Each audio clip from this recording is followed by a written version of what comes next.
My car kept getting scratched. I set up a camera and waited. A few days later, I caught someone keying my door. So, I left a fake insurance letter in their mailbox claiming they'd been identified and owed $5,000 in damages. The next morning, I saw them frantically scrubbing their car, looking terrified. I live in a quiet neighborhood in Chicago, not some fancy gated community, but decent, the kind of place where people cut their grass, take their trash out on time, and mostly keep to themselves. I had been parking my car in the same spot for 2 years with no issues. Then one morning, I walked outside and there was a long, deep scratch running down the driver's side door. At first, I thought maybe a kid on a bike got too close or someone brushed against it with a bag. Annoying, but things happen. I wasn't thrilled, but I let it go. A few days later, another scratch appeared, this time longer, deeper, and intentional. It happened again and again. After the third time, I ran my fingers over the fresh gouge in the paint and felt my stomach tighten. Someone was doing this on purpose. This wasn't an accident, this wasn't bad luck. Someone in my neighborhood was deliberately damaging my car. I asked around, but nobody had seen anything. Some of my neighbors shrugged it off, saying it was probably some teenagers messing around. But this wasn't random, it was the same kind of scratch in the same place every single time. I started getting paranoid. I'd park and then look out the window every hour, hoping to catch whoever was doing it, but I never did. That's when I decided to take things to the next level.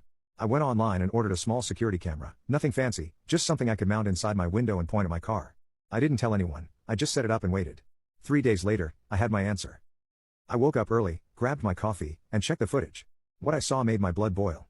It wasn't some reckless teenager, it wasn't a random vandal.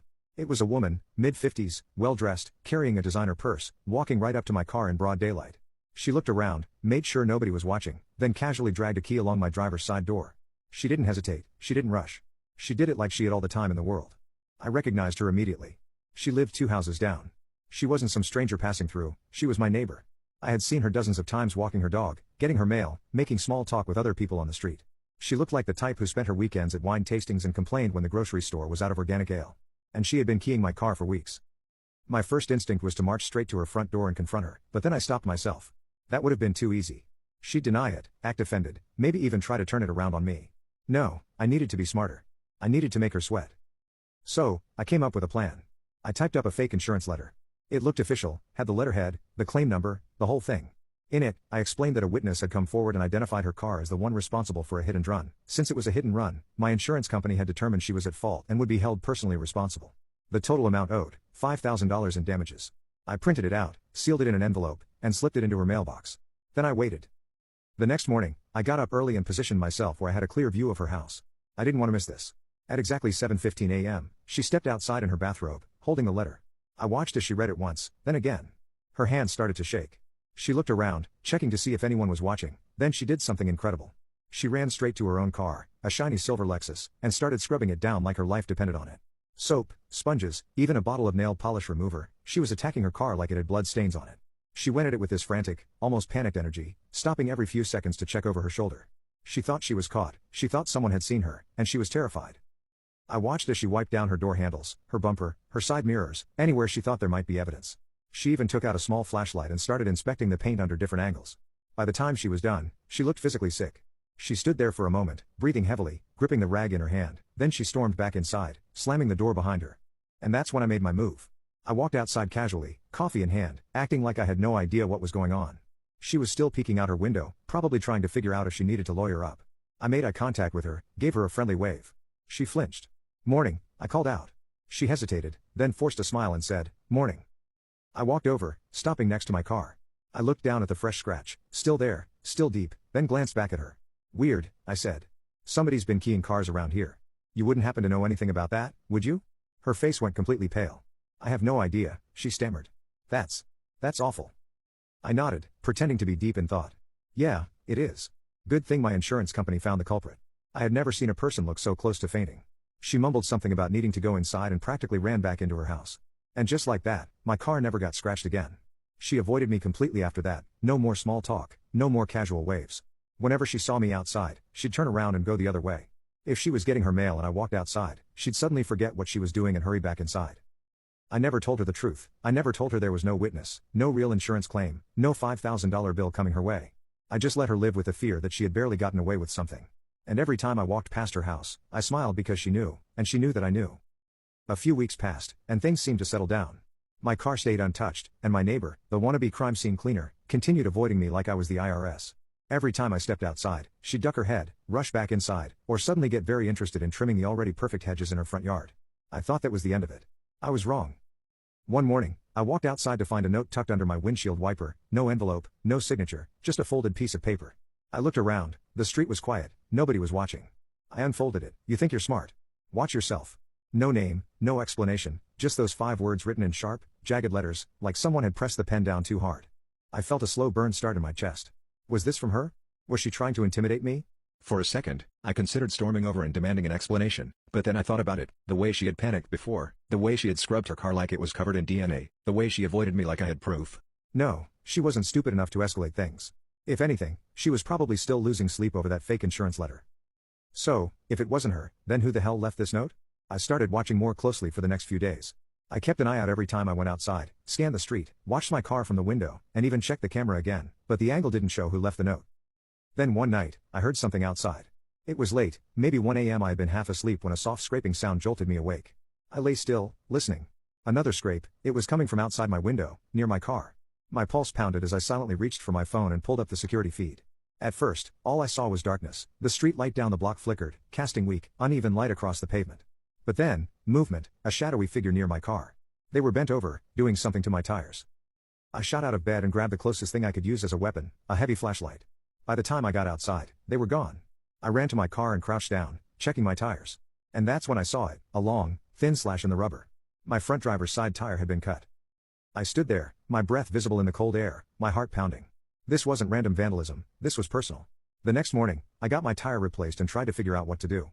If this was just some random punk messing around, I could install another camera, maybe catch them in the act.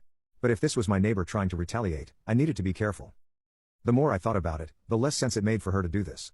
She had already been scared. If she was guilty, she'd want to lay low. This was too bold, too reckless, which meant there was someone else involved.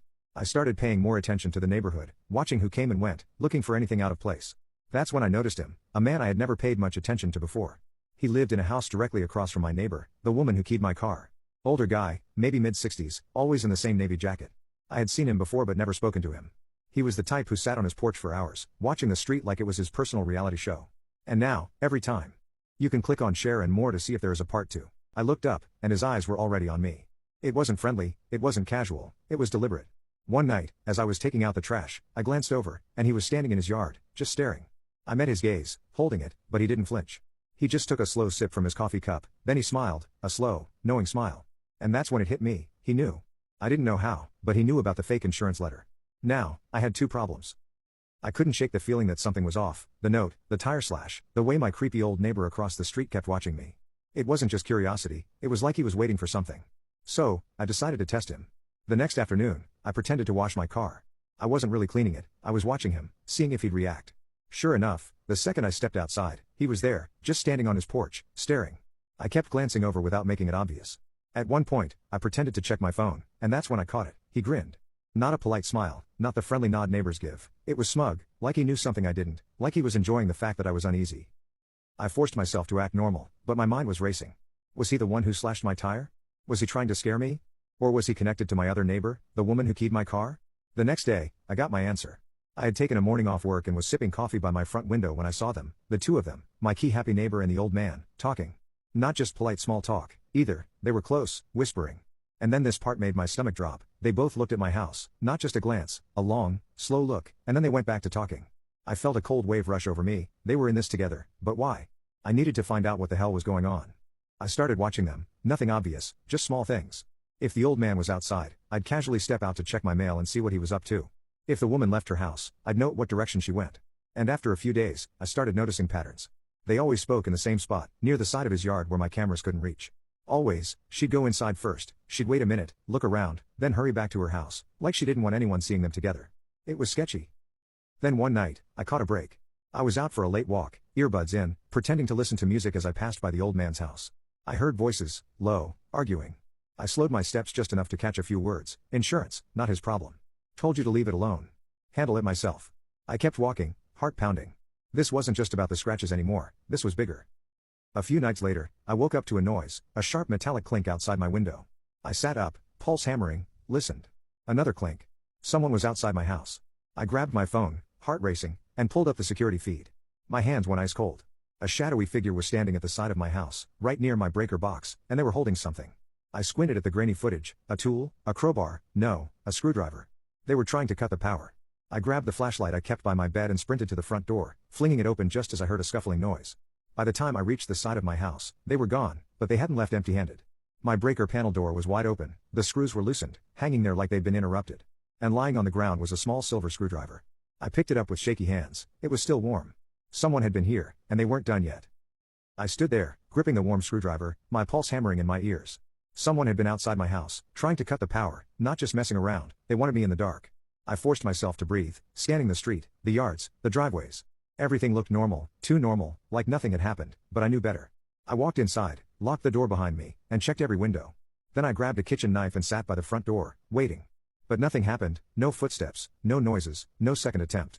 They were gone for now. By morning, I had made a decision, enough was enough. I was done playing defense, I needed answers. I went straight to the old man's house. I didn't bother knocking, I just banged on his door loud enough to wake the dead. The curtain twitched, I saw movement inside, but nobody answered. I banged again. I know you're in there. A long pause, then slowly the door creaked open. There he was, the smug old bastard, but today he wasn't smiling. His eyes flicked to the screwdriver in my hand, his face tightened. Lose something? I asked, holding it up. He didn't blink. What do you want? I stepped closer. I want to know why the hell you were outside my house last night. A flicker of something, annoyance, maybe, crossed his face. I don't know what you're talking about. I took another step forward. Someone tried to cut my power. Someone's been keying my car. Someone slashed my tire. You really expect me to believe you don't know anything? His expression didn't change. I mind my own business, I laughed. That's funny, because all I ever see you do is watch mine. That got to him, his mouth twitched, but he didn't respond. And then, behind me, I heard a voice, a familiar voice. You need to leave. I turned, my neighbor, the woman who had been keying my car, stood at the edge of his driveway, arms crossed, face pale. And then it clicked, the way they always talked in secret, the way she had looked sick after getting that fake insurance letter, the way he had been watching me. They weren't just neighbors, they were family. I let out a slow breath. This is personal, isn't it? She swallowed. And then, out of nowhere, the old man snapped. You think you're so damn smart, he growled, stepping forward. His voice was suddenly sharp, furious. You think you could just come in, play your little games, and get away with it? I stood my ground. I don't know what your problem is, but... My son, he spat, pointing a shaking finger at me. He lost his job because of people like you. I blinked. What the hell are you talking about? My son, he repeated, his voice thick with rage. He worked for an insurance company, a good job, an honest job. Then they started cutting people, downsizing. He got thrown away like trash while people like you, he waved at my car, people who can afford brand new cars, fake claims, scam the system. You're the reason he lost everything. I stared at him, then I laughed, a short, sharp, disbelieving laugh. Wait, I said, shaking my head. You think I actually filed that claim? His jaw clenched. We saw the letter. I exhaled, rubbing a hand over my face. Oh, my God, you don't get it, do you? I turned to my neighbor, who wouldn't meet my eyes. I faked that letter. I never filed a claim. There was no witness, no insurance company, nothing. She finally looked at me, her mouth slightly open. You what? She whispered. I made it up, I said. I wanted to scare you because you kept keying my car, and I didn't know why. The old man's face turned red, his hands clenched into fists. No, he muttered. No, no, no. You did all this, slashed my tire, tried to cut my power, left that creepy note, because you thought I filed a claim that never even existed? I could see the realization hitting him like a truck. For the first time, he looked uncertain. But my neighbor, his daughter, sister, whoever she was, she looked like she was going to be sick. She turned on him, eyes wide. You slashed his tire, she said. He said nothing. You tried to cut his power, her voice rose, shaky and furious. Still, he didn't answer. Oh, my God, she whispered. What the hell is wrong with you? I crossed my arms, watching him fall apart. Let me guess, I said. You told her I really filed a claim, made her believe she was about to owe $5,000, got her all worked up. I looked at her. And you let him handle it, didn't you? She shook her head. I just thought. I scoffed. Yeah, well, congratulations. He handled it all right. She backed away from him. You're insane, she muttered. Something in his face cracked. You don't get it, he said, his voice suddenly pleading. I was protecting you. From what? She shot back. From the mistake I made. From a guy who never even filed a claim. She laughed, it sounded almost hysterical. You made this worse, she whispered. You always do. I should have felt satisfied, I should have been thrilled to see them crumble. But I didn't. I just felt tired. I turned to leave. I swear to God, I said over my shoulder, if either of you comes near my house again, near my car, near me, I will file a real claim. Neither of them said anything, neither of them even moved. I went home and sat in silence for a long time. I had won, but I didn't feel like a winner. A few weeks later, a for sale sign went up in front of her house, she was moving. The old man stayed, but something in him had changed. He didn't sit on the porch anymore, he didn't stare, he didn't watch. If I walked outside, he'd turn and go inside, like I had become the thing that haunted him. I don't regret what I did, I regret that it got this far. I regret that I pushed without realizing I was pushing a crazy person. And every time I pass that house, every time I see that porch sitting empty, I wonder what would have happened.